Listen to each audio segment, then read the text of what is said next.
साधारण हार्मोनिक गति या जिसे हम एसएचएम कहते हैं, एक ऐसी गति है जो समय के साथ एक निश्चित पैटर्न में दोहराई जाती है।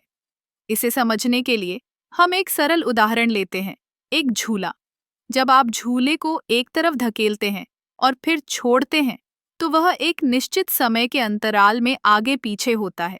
यह गति एक साइन वेव की तरह होती है, जो हमें बताती है कि यह कैसे समय के साथ बदलती है। एसएचएम का सबसे महत्वपूर्ण पहलू यह है कि यह एक संतुलन स्थिति के चारों ओर होता है। जब कोई वस्तु संतुलन स्थिति से दूर जाती है, तो उस पर एक बल लगता है जो उसे वापस लाने की कोशिश करता है। इसे हम वापसी बल कहते हैं।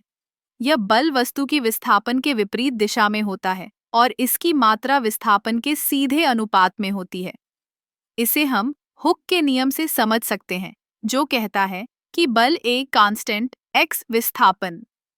अब जब हम एसएचएम की गति को देखते हैं, तो हमें यह भी समझना चाहिए कि इसकी आवृत्ति और अवधि क्या होती है। आवृत्ति वह संख्या है जो बताती है कि एक पूर्ण चक्र कितनी बार होता है एक सेकंड में, जबकि अवधि वह समय है जो एक पूर्ण चक्र पूरा करने में लगता है। एसएचएम में आवृत्ति और अवधि एक दूसरे से जुड़ी होती हैं। यदि आवृत्ति बढ़ती है तो अवधि घटती है और इसके विपरीत। एक और दिलचस्प बात यह है कि एसएचएम में ऊर्जा का आदान प्रदान होता है।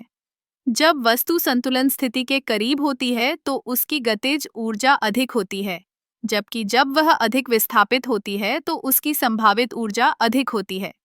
यह ऊर्जा का परिवर्तन हमें बताता है कि एसएचएम में ऊर्जा हमेशा एक रूप से दूसरे रूप में परिवर्तित होती रहती है।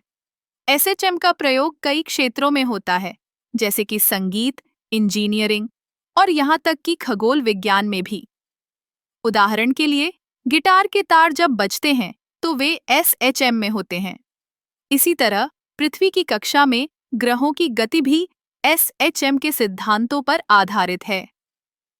इस प्रकार साधारण हार्मोनिक गति न केवल एक भौतिक प्रक्रिया है, बल्कि यह हमारे चारों ओर की दुनिया को समझने का एक महत्वपूर्ण तरीका भी है। यह हमें यह सिखाता है कि कैसे संतुलन और गति एक दूसरे से जुड़े होते हैं और कैसे ऊर्जा का प्रवाह हमारे जीवन में महत्वपूर्ण भूमिका निभाता है। एसएचएम का अध्ययन हमें न केवल भौतिकी में, बल्कि जीवन के अन्य पहलुओं में भी गहराई से सोचने के लिए प्रेरित करता है।